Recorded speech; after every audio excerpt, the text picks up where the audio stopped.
నమస్తే. నేను సిరి. కార్యకర్తలతో జగనన్న మరి కొత్త వ్యూహమా ఇది? నెక్స్ట్ జనవరిలో ఇది వీళ్ళతోని కార్యకర్తలతో జగనన్న అనే ప్రోగ్రామ్ ని కండక్ట్ చేస్తూ కార్యకర్తలతో జగన్ కూర్చొని మాట్లాడి, అంటే ఇంతవరకు నేను కార్యకర్తలకి దూరంగా ఉన్నాను, కార్యకర్తలతో కలవలేదు అని తనంతట తానే నోరు విప్పి చెప్పిన సందర్భం ఇది. దీంతో కార్యకర్తలతో జగనన్న అనే ఒక ప్రోగ్రామ్ ని కండక్ట్ చేసి అక్కడ కార్యకర్తలతో కలవాలని తను నిర్ణయించుకున్నారు. అది కూడా నెక్స్ట్ జనవరి అని చెప్పేసి కొన్ని వార్తలు వస్తున్నాయి. ఇది తన సొంత మీడియాలోనే చెప్పడం జరిగింది. దీంతో ఇప్పుడైతే చాలా మంది విశ్లేషకులు చెప్తుంది ఏంటంటే, సో ఇన్ని రోజులు ఏదైతే మాట్లాడామో అదంతా కూడా నిజమే. జగన్మోహన్ రెడ్డి గారు ఎవరికి దగ్గర లేరు, తనకు తాను ఒంటరిగానే ఉన్నారు. కార్యకర్తల్ని కానీ, ఎమ్మెల్యేలని కానీ, ఎంపీలని కానీ దగ్గరికి తీయలేదనేది తను స్వయంగా ఒప్పుకున్నట్టు అయింది అని చెప్పేసి మాట్లాడుతున్నారు. సో దీని మీద స్పందించడానికి ఇప్పుడు మనతో పాటు ఉన్నారు ప్రముఖ సీనియర్ జర్నలిస్ట్ జగదేవ్ గారు. నమస్కారం సార్. నమస్తే. సార్, ఇప్పుడు చూస్తున్నట్టయితే కార్యకర్తలతో జగనన్న సో ఈ ప్రోగ్రామ్ కండక్ట్ చేయబోతుంది జనవరిలో అని చెప్పేసి జగన్మోహన్ రెడ్డి గారు ప్రకటించడం జరిగింది.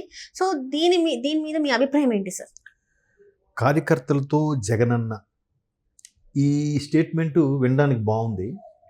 కాకపోతే ఇంకా జనవరి తర్వాత, సంక్రాంతి తరువాత అన్న జనాల్లోకి వస్తారన్నట్టుగా ఆయనగా ప్రకటించుకున్నారనేది ఒక చర్చ జరుగుతుంది. అయితే ఇక్కడ మనం గమనించాల్సింది ఏంటంటే, ఫస్ట్ థింగ్, ఏదైతే ఓటమి పాలైందో, వైసీపీ ఘోర పరాభవం అయిందో ప్రభుత్వం, ఆయనైతే ఎమ్మెల్యేగా గెలిచారు, ఆయనతో కూడా మరో 10 మంది గెలిచారు.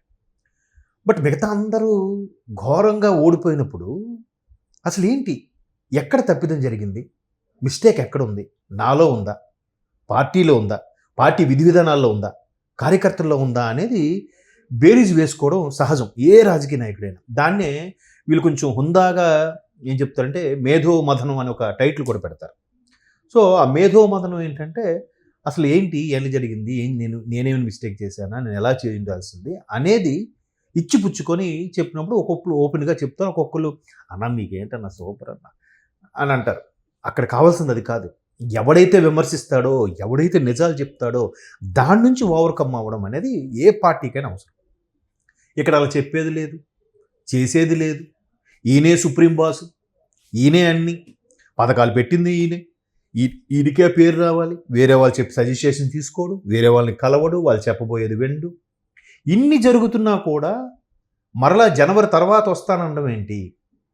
ప్రజలు ఏదో ఇన్ని విమర్శలు వచ్చినా, తల్లి చెల్లి లాంటి ఇంట్లో వ్యక్తులు కూడా దూరమైన, వ్యతిరేకత ప్రదర్శించిన గెలిచారంటే ఓకే, ఆ స్థానిక ప్రజల కోసమైనా లేదా ఆయన మీద ఉన్న అభిమానంతో అక్కడక్కడ అంత పర్సంటేజ్గా ఓటింగ్ వచ్చినప్పుడు గెలిచిన సందర్భం ఏదైతే ఉందో, ఇంకా జనాలు ఇదిగా అవుతున్నారు, వాళ్ళ కోసమైనా అసెంబ్లీకి వెళ్ళి ప్రశ్నించాలి. కానీ ఇంట్లో కూర్చొని అసెంబ్లీ చూసి అదే ఇంట్లోనే మళ్ళీ ప్రెస్ మీట్ పెట్టడం అనేది చాలామంది జీర్ణించుకోలేకపోతున్నారు. ఒకవైపు షర్మిల గారు లాంటి వాళ్ళు ఘాటుగానే స్పందిస్తున్నారు. కరెక్ట్, అది ఎందుకు గెలిపించారు, ఎందుకు భయం, ఎందుకు నీకు మాట్లాడడానికి ఇవ్వలేదు, సరే కూర్చోండి, సైడ్కి చెయ్యెత్తండి, బయటకు వచ్చి మీడియా పాయింట్ ద్వారా మాట్లాడండి, ప్రశ్నించండి, అంతే కదా.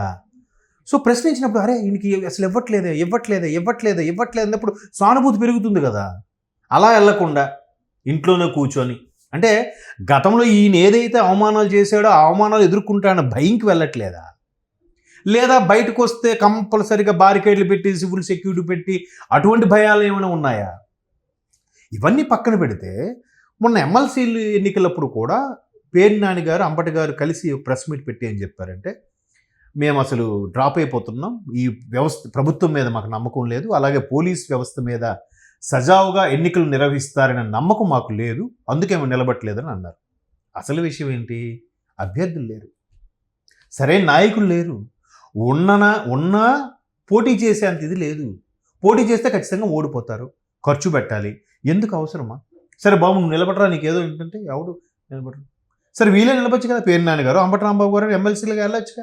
ఇప్పుడు బత్సా గారు మన అంత సీనియర్ మంత్రి కదా, ఆయన కాంగ్రెస్ ప్రభుత్వం కూడా చేసిన వ్యక్తి, ఈ ప్రభుత్వం చేసిన వ్యక్తి, మరి ఆయన ఎమ్మెల్సీకి వెళ్ళినప్పుడు వీళ్ళు కూడా వెళ్ళొచ్చుగా. వీళ్ళు ఎందుకు పోటీ చేయట్లేదు? భయపడ్డారంటారా? అంటే లేకపోతే వీళ్ళకి ఎన్నికల అరెస్టులు అనేది ఒకటి అయితే ఉంది, అరెస్ట్ అవుతారన్నా, లేకపోతే ఇంకా అంటే చాలా వరకు వీళ్ళ పేర్లు వినిపించినాయి, ఏదైతే వాక్చాతుర్యం వాళ్ళు అప్పుడు చూపెట్టింది మనం చూసిందే. సో దాని వల్ల ఇంకేమన్నా ప్రజల్లో ఇంకా మొహం చూపెట్టుకోలేకపోయారా? అది కూడా ఉందమ్మా. కాకపోతే బయటికి మాత్రం మేకపోతు గాంభీర్యం లాగా పులి తోలు కప్పుకున్న మేకపోతు గాంభీర్యం అన్నట్టుగా వీళ్ళు ప్రవర్తిస్తున్నారు. సరే, నెక్స్ట్ 2029కి పార్టీ మనుగడ ఏంటి, పార్టీ యొక్క పరిస్థితి ఏంటంటే ప్రశ్నార్థకం. మరి ఇటువంటి ప్రశ్నార్థకం అయినప్పుడు పార్టీని కాపాడుకోవాలని అంటే ఇప్పుడు పవన్ కళ్యాణ్ గారు 2 చోట్ల ఘోర పరాభవమయ్యి గెలిచిన ఒక్క సీటు కూడా వాడు అటువైపు లాగేసుకుంటే ఏం చేశాడు? ముడుచుకుని కూర్చున్నాడా? లేదా నాకెందుకులే, నా సినిమాలు నేను చేసుకుంటాను వెళ్ళిపోయాడా? 3వ రోజు కదా జనాల్లోకి వచ్చింది. అరే, మిమ్మల్ని నేను ఎందుకు నమ్మించలేకపోయాను, మీ అభిమానాన్ని ఎందుకు చూరగొనలేకపోయాను, ఎక్కడ ఫాల్ట్ ఉంది, మీకోసం పనిచేస్తా, మీ నమ్మకం కోసం పాటుపడతా అని స్టేట్మెంట్ ఇచ్చాడు. అది కదా లీడర్, అది కదా నాయకుడు. ఒక పంచాయతీ ప్రెసిడెంట్గా కూడా గెలవని వ్యక్తి ఒక్కసారిగా డిప్యూటీ సీఎం ఎలా అయ్యాడమ్మా? ఆ క్రేజ్ ఎలా వచ్చిందమ్మా? మరి చంద్రబాబు నాయుడు గారు 3 సార్లు సీఎంగా చేసిన వ్యక్తి 2-3 సార్లు ప్రతిపక్షంలో కూర్చోలేదా? మరి ఆయనకి అన్ని అవమానం జరిగితే 3వ రోజు మళ్ళీ జనాల్లోకి వచ్చాడుగా, పార్టీ నాయకులతో మాట్లాడాడుగా. అదేం లేకుండా ఎంతసేపు ఆ గదిలోనే ఉంటానంటే, పైగా ఇక్కడ మనం ఒకటి గమనించాల్సింది ఏంటంటే, ఏ ఛానల్స్ అయితే, ఏ సోషల్ మీడియాలో ఉండే బ్లాగ్స్ కానీ మనం అబ్జర్వ్ చేస్తే వాళ్ళే ఈరోజు జగన్మోహన్ రెడ్డి గారి గురించి వెటకారంగా వ్యతిరేకంగా రాశారు కొన్ని ఛానల్స్. నేను పేర్లు చెప్పను. అందులో ఒక ఛానల్ అయితే మరీ ముందుకెళ్ళి జగనన్నతో కార్యకర్తలు అని చెప్పి ఆయన బట్టి ఆయనే ప్రకటించుకోవడం ఏంటి, పక్కోడు ప్రకటించాలి, పక్కోడు అన్నా నీ రాక్కోసి ఎదురు చూస్తున్నట్టుగా ప్రకటించాలి, హీరో వెళ్తున్నప్పుడు పక్కన ఆ సైడ్ క్యారెక్టర్లు పొగడాలి తప్ప హీరోగా పొగుడుకోకూడదు, అది కమెడియన్ ఫిల్మ్ లాగా అవుద్ది. అప్పుడు అది ఇక్కడ వచ్చి అయ్యగారు చూసుకోండి అని అంటే కామెడియన్. ఇప్పుడు నరేష్ గారు ఏం చేస్తారు, పెద్ద హీరో సినిమాల్ని ప్యారడీగా తీసి ఆ సినిమాలో బిట్టుగా పెట్టి కామెడీ చేస్తుంటారు ఆయన, మన అల్లరి నరేష్ గారు. అట్లాగా కామెడీ పీస్ లాగా ఈయన చెప్పుకోవడం ఏంటి అన్నట్టు కూడా ఆల్రెడీ అతని ఇన్నేళ్ళు వేనోళ్ళు పొగిడిన ఛానల్సే ఈరోజు 2-3 ఛానల్స్లో ఆ టెక్స్ట్ చూస్తే నాకు ఆశ్చర్యం అనిపించింది. ఇప్పుడు ఆల్రెడీ జక్కంపూడి రాజా గారు, కరణం ధర్మశ్రీ గారు ఇట్లాంటి వ్యక్తులు డైరెక్ట్గా ఓపెన్గా చెప్పినా కూడా ఇంకా 5 నెలలు 6 నెలలు టైం తీసుకుంటే ఎట్లా అమ్మా? వెంటనే కదా, 3వ రోజు కదా బయటికి రావాలి. ఎక్కడ తప్పిదం జరిగింది, ఎందుకు ఓడిపోయాము అని కదా ఆలోచించాలి. నా కంఫర్ట్, నా పనులయ్యాక, నా ఫ్యామిలీ అని చూసుకున్నాక అప్పుడు నేను వస్తాను, నీకోసం నేను వస్తున్నాను అంటే టైటిల్ పెట్టుకోవడం అన్నీ చూస్తే అతనికి పొగిడిన, అతనికి భజన చేసిన ఛానల్స్ కూడా ఈరోజు వ్యతిరేకంగా రాసే పరిస్థితి తెచ్చుకున్నారంటే అసలు ఎవరు ఆయనకు ఆ విధమైన సలహాలు ఇస్తున్నారో నాకు అర్థం అవ్వట్లేదు. అంటే నిజంగా అంటే నేను ఎందుకు ఇలా మాట్లాడుతుంటే న్యూట్రల్గా ఏ పార్టీకి సంబంధించినని కాకుండా నా మిత్రుల్లో కూడా ఆయన్ని అమితంగా ప్రేమించే వాళ్ళు, అభిమానించే వాళ్ళు ఉన్నారు. సో వాళ్ళందరినీ దృష్టిలో పెట్టుకుని నేను మాట్లాడుతున్నాను. అరే ఏంట్రా అసలు అన్నకి ఎవడరా సలహాలు ఇస్తున్నాడు, జనాల్లోకి వస్తే బాగుండు కదరా, ఇప్పుడు మా ఊడు ఆగస్టులో అన్నాడు నా మిత్రుడు, జూలైలో, ఈయన జూన్లో వస్తాడంట. చూసారా? అంటే జనాలు వెంటనే కోరుకుంటున్నారమ్మా, వెంటనే రిజల్ట్స్ కోరుకుంటున్నారు. అలా కాకుండా ఎప్పుడుకో నా కంఫర్ట్ చూసుకొని వస్తానంటే ఎట్లా అవుతుంది? ఇలా మరి కాస్త పార్టీ ఫిరాయింపులు, జంపులు, కార్యకర్తల ముఖం చాటి ఇవన్నీ అయిపోతున్నాయి కదా.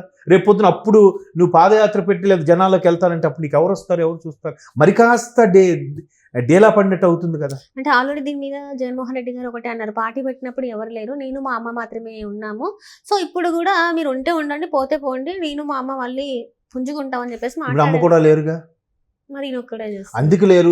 ఇంకోటి ఏంటంటే అమ్మ మీద ఎవడో ఒక వెధవ అసభ్యంగా ఒక కామెంట్ పెట్టినా కూడా దాన్ని కనీసం ఖండించలేదమ్మా. అది చాలా తప్పదు. వదిలే మనకి డిస్కషన్ అనవసరం.